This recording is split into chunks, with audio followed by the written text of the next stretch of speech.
안녕하세요. 기독교 포털뉴스 기자 정유석입니다. 주일 잘 보내셨습니까? 주일에 말씀을 들으면 저는 종종 거울을 보는 것과 같다는 생각을 합니다. 우리는 자기의 모습을 거울을 통해서 되새겨 봅니다. 머리도 만져보고요. 옷 매무새도 한 번씩 살펴보게 됩니다. 거울이 하는 역할은 자신을 돌아보는 것이죠. 주일에 말씀을 듣는 것도 그런 것과 같습니다. 주일에 말씀을 들으면 말씀을 통하여서 내 자신을 돌아보게 됩니다. 오늘 여러분들은 어떤 거울과 마주하셨습니까? 바른 말씀에 근거한 거울을 보셨다면 깨끗한 거울을 보신 거고요. 이단교리나 사이비 교리가 섞여 있으면 그것은 잘못된 거울을, 지저분한 거울을 본 것과 다를 바가 없습니다. 우리 늘 바른 말씀에 바르게 서서 깨끗한 거울로 내 자신을 돌아보는 계기가 됐으면 좋겠습니다. 오늘은 그가 구름을 타고 오시리라 세 번째 편입니다. 첫 번째, 두 번째 편에서는 저는 이단들의 주장과 그것에 대한 반증을 했습니다. 특히 두 번째 편에서는요, 예수님이 다시 오신다, 즉 재림의 바른 개념은 예수님의 인격이 변하지 않고 다시 와야지 재림이다 라는 것을 강조해서 말씀드렸습니다. 근데 이단들은 예수님의 인격이 다시 온 게 아니라 완전히 다른 인격이 왔기 때문에 이것은 재림의 개념이 전혀 아니고 오히려 유사한 개념을 설명한다면 그것은 곧 환생임을 설명드렸습니다. 오늘 그가 구름을 타고 오시리라 세 번째 편에선 저는 구름이란 단어가 예수님이 가심을 본 그대로 오신다라는 개념을 강조하기 위해서, 그것을 강조하기 위해서 사용한 단어임을 보여드릴 겁니다. 구름은 영으로서 한 육체나 한 사람을 통해서 오신다는 의미가 아닙니다. 다시 말씀드리지만 예수님이 가심을 본 그대로 오시리를 강조하기 위해서 사용된 단어입니다. 우리 말씀 한 구절 볼까요? 사도행전 1장 11절 말씀입니다. 너희 가운데서 하늘로 올려지신 이 예수는 하늘로 가심을 본 그대로 오시리라 라고 말씀하셨습니다.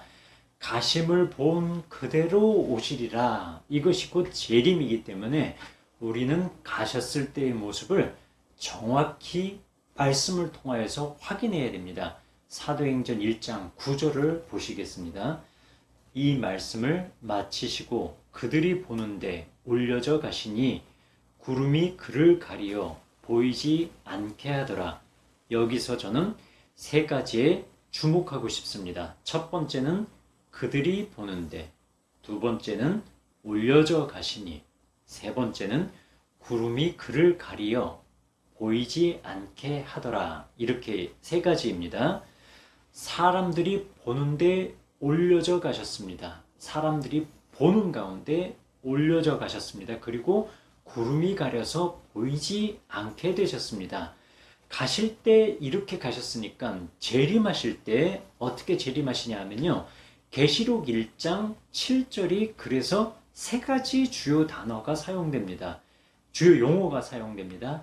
볼지어다, 그리고 구름, 오시리라. 요 용어가 포함돼서 계시록 1장 7절이 재림에 대해서 설명되는 것을 우리는 볼 수가 있습니다. 따라서 구름은요, 사람의 몸을 입고 왔다든가 아니면 사람을 비유한 단어가 아니고 정확하게는 예수님이 가심을 본 그대로 오신다라는 것을 강조하기 위해서 사도행전 1장 9절부터 11절의 말씀을 재차 우리에게 상기시키기 위해서, 떠오르게 하기 위해서 사용한 단어라는 것을 말씀드리고 싶습니다.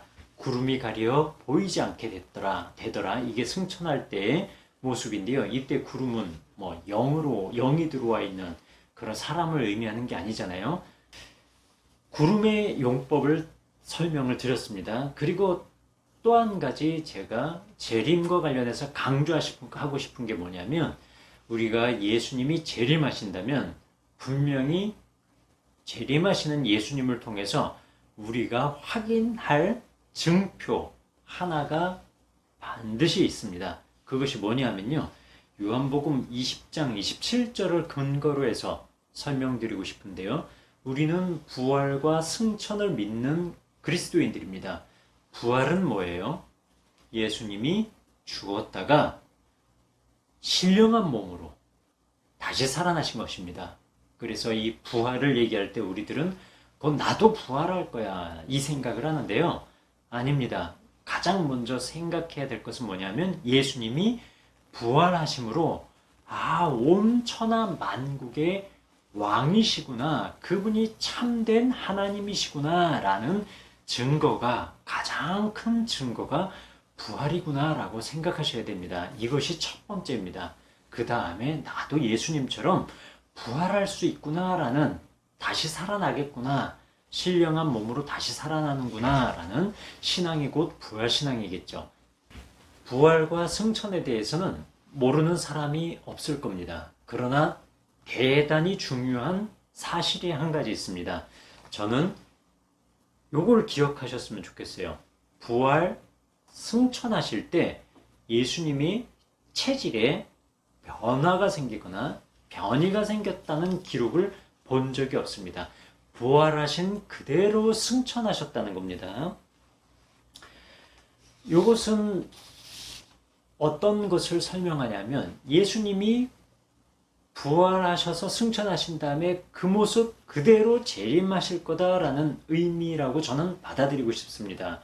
그렇다면 우리는 예수님이 부활하셨을 때의 상태를 꼭 기억해둬야 됩니다. 그 중에 가장 중요한 건 요한복음 20장 27절 말씀입니다. 제가 읽어보겠습니다. 제가 읽지만 여러분들 제 강의 들으실 때 가능하시면 성경을 딱 펴놓고 그 구절을 찾아서 같이 읽어주시면 대단히 좋겠습니다. 요한복음 20장 27절 말씀입니다. 요한복음 20장 27절 말씀. 도마에게 이르시되 내 손가락을 이리 내밀어 내 손을 보고 내 손을 내밀어 내 옆구리에 넣어보라. 그리하여 믿음 없는 자가 되지 말고 믿는 자가 되라는 말씀입니다. 부활하신 예수께는요, 손의 못자국과 옆구리에 창자국을 볼 수 있습니다. 부활하신 그분이 그대로 승천하셨어요. 그렇기 때문에 그 모습 그대로 다시 가심을 본 그대로 재림하시기 때문에 저는 재림하시는 그분께도 반드시 우리가 그분임을 알 수 있는 증표가 있을 거다라고 저는 믿습니다. 그것이 대표적으로 뭐예요? 우리를 위하여서 손에 박힌 못자국, 옆구리에 찔린 창자국이 반드시 있을 거라고 생각합니다. 믿습니다.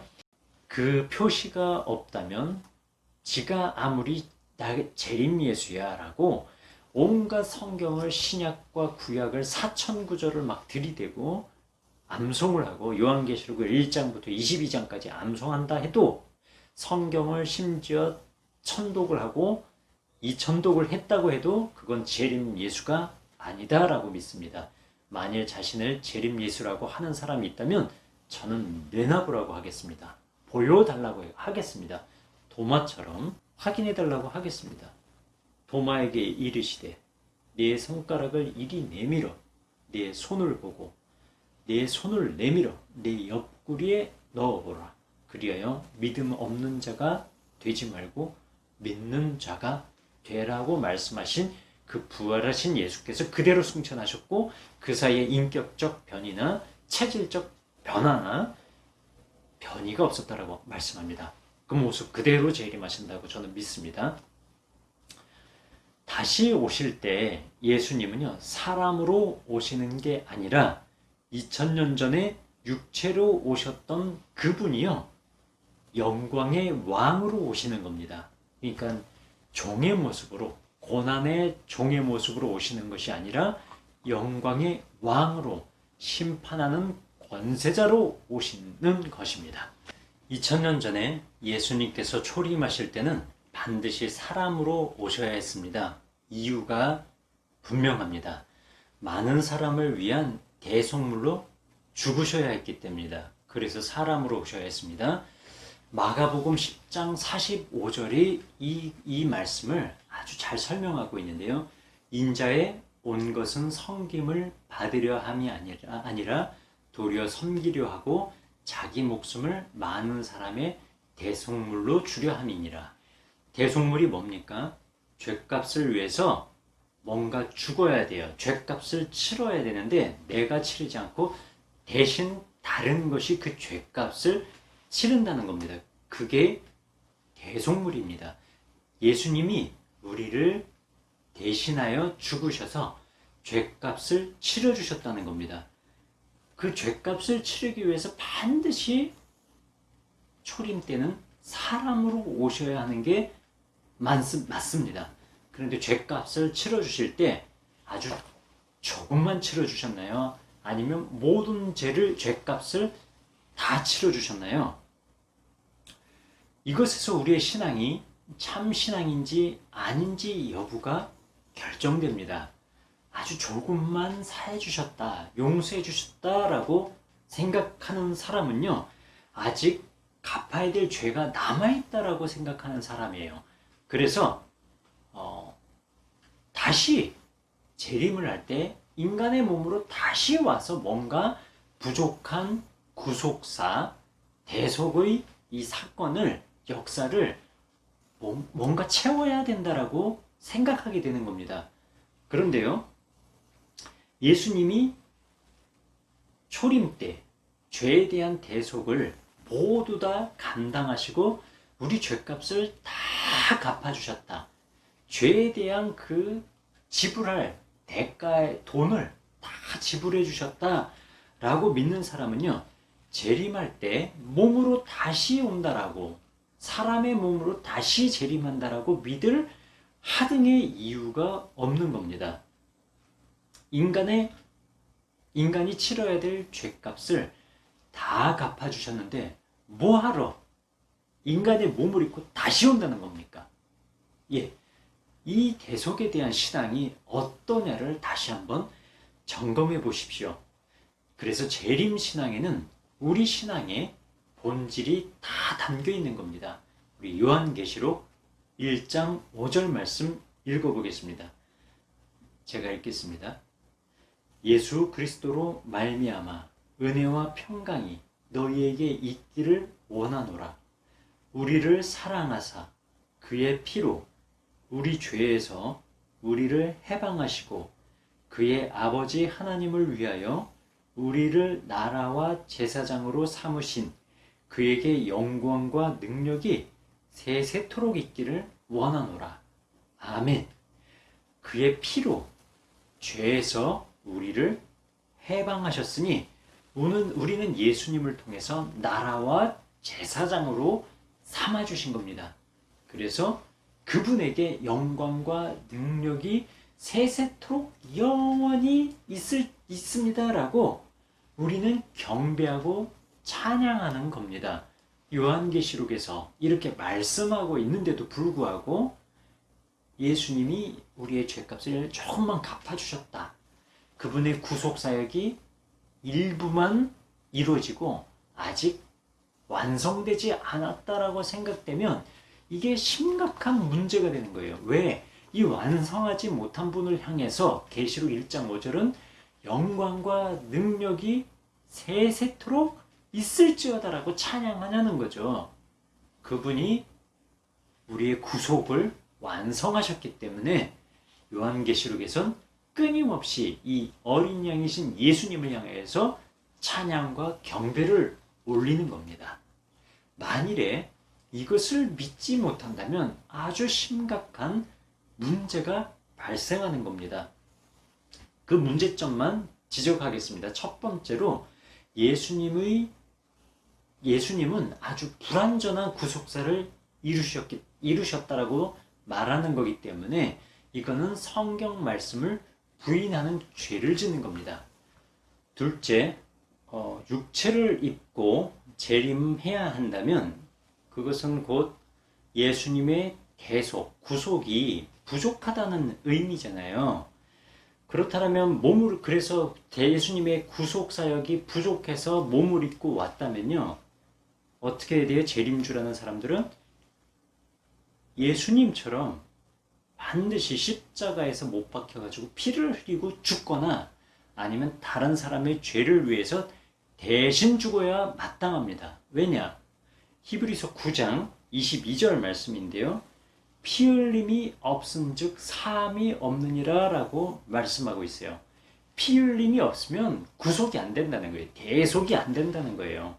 그러면 재림주들이 다 공통적으로 가짜 재림주죠. 사기꾼 재림주들이 다 공통적으로 하는 얘기가 뭐예요?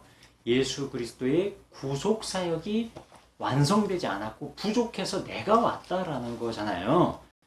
근데 그렇게 말하는 사람들이 예수님처럼 남을 위해서 대신 죽었냐라는 거예요. 진짜 자기가 재림주면 죽으라 이거예요. 누구를 위해서? 늙어 죽지 말고 병들어 죽지 말고 국수 먹다가 쓰러져가지고 병원으로 실려갔다가 죽지 말고 자기 스스로 자원해서 자기의 양을 위해서 헌신하고 희생하는 마음으로 죽음의 길을 떳떳이 가라 이거예요. 횡령 30억, 56억 이런 거 하지 말고 범죄 저지르지 말고 그럴 용기도 없으면서 자기를 재림주라고 한다면 이것은 말장난에 불과한 겁니다. 그러니까 정통교에서 구름 타고 온다고 하니까요. 이단 사이비 단체들이 예수님이 무슨 손오공이냐 군두운 타고 구름을 둥둥둥 타고 온다라고 하게 이렇게 정통교의 해석을 비하하고 비아냥거리는데 요 구름 타고가 많이 표적이 되는 경우가 있습니다. 근데 원어를 통해서 잠깐 좀 설명드리면 구름을 타고 해서 요 타고가요. 헬라어에선 요 타고로 번역된 헬라어는 메타입니다. 위드라는 뜻이에요. 그러니까 구름과 함께 온다라는 의미이지 구름은 뭐 둥둥둥 타고 온다 이런 의미는 아닌 거예요. 그리고 요 구름을 타고라고 표현됐을 때 왜 구름을 자꾸 얘기하느냐? 아까 설명했을 때는 구름이 가심을 본 그대로 오리라라는 말씀을 강조하기 위한 단어다. 이렇게 설명을 드렸는데 한 가지 또 강조하고 싶은 게 또 있습니다. 바로 이 구름은 예수 그리스도의 재림이 고난받는 종의 모습이 아니라 영광과 위엄을 갖춘 왕이자 심판자로서 오신다라는 상징적 단어라는 걸 설명드리고 싶은 겁니다. 다른 이 구름이 성경에서 어떤 용례로 쓰였는지를 살펴보면 좀 더 쉽게 이해하실 수 있을 겁니다. 출애굽기 19장 9절 말씀입니다. 여호와께서 모세에게 이르시되 내가 빽빽한 구름 가운데서 내게 임함은 내가 너와 말하는 것을 백성으로 듣게 하며 또한 너를 영영이 믿게 하려 함이니라. 모세가 백성의 말로 여호와께 고하였으므로. 여기서 구름 나오잖아요. 여호와께서 구름 가운데 임하셨다는 거예요. 이것은 뭐냐면 하나님께서 영광 가운데 임하신 것이지 뭐 구름으로 비유된 그 영이 사람 속으로 쏙 들어와서 임했다는 게 아니라 여호와께서 직접 임하시잖아요. 여호와의 영광이 시내산 위에 머무르므로 구름이 6일 동안 산을 가리더니 제7일에 여호와께서 구름 가운데 모세를 부르시니라. 출애굽기 24장 16절 말씀, 즉 여호와께서 하나님의 영광과 위엄 가운데서 모세를 부르는 사건이죠. 여호와께서 구름 가운데 강림하사 그와 함께 거기 서서 여호와의 이름을 반포하실세. 출애굽기 34장 5절 말씀이요. 그리고 열왕기상 8장 10절 말씀, 제사장이 성소에서 나올 때 구름이 여호와의 전에 가득하매, 이 역시 여호와께서 임재하실 때 그 영광이 가득한 것을 구름이 설명하는 겁니다.